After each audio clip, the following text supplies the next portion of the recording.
В этом году на отборочный тур конкурса «Звезда Сибири Джигит-2014» подали заявки 40 человек. Из них жюри выберет финалистов. Это будут самые достойные – 7 девушек и 7 юношей. С неловким волнением перед выходом к жюри участники отборочного тура справляются с трудом. Динара Назырова, финалистка конкурса «Звезда Сибири-2013», помогает готовиться брату. К кастингу подошли серьезно, позади месяц подготовки. Төмәндә туып үстем.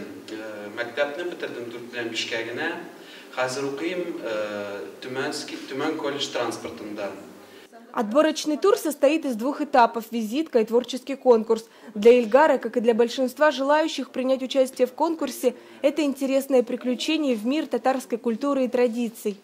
Помогла мне сестра, она в прошлом году участвовала, и мне захотелось тоже попробовать это на себе, понять, как это все происходит, познакомиться с новыми людьми. Основные требования к участникам у организаторов Конгресса татар Тюменской области на протяжении 7 лет существования конкурса не меняются. Это любовь к татарскому народу, культуре и желание сохранить национальные традиции. Кроме того, важен духовный мир и творческие способности. Участники отборочного тура серьезно удивили жюри талантом и профессионализмом.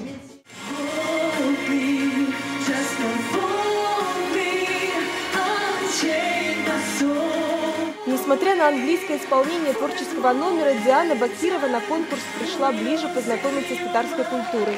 Всю подготовку к конкурсу у нее заняло совершенствование татарского языка. Учительница моего папы обучала меня на татарском языке, мы с ней разговаривали, проходили тексты. Знанием родного языка в этом году удивили все молодые люди. Общение с жюри проходило исключительно на татарском. Это большой прорыв по сравнению с прошлыми годами. Если мы вспомним с вами первые конкурсы, это очень мало было участников, знающих татарский язык. Вот сегодня на чисто сибирском языке, на чисто казанском адабителінде высказались несколько участников, это очень приятно. Язык, национальные праздники, кухня, основа религии, общественная жизнь. Жюри интересовалось всем. В финал должны выйти самые достойные. Видно, что здесь юноши и девушки готовились к конкурсу. Вот была девушка, которая 2 года дожидалась своего возраста для того, чтобы принять участие в этом конкурсе. Это очень приятно. Действительно, конкурс популярен, это подтверждает, что он популярен, нужен и перспективен. За 7 лет существования конкурс стал популярен среди татарской молодежи. На отборочный тур приходили даже финалисты прошлых лет. София Хайруллина, Рамиль Нигматуллин, ТНВ, Тюмень.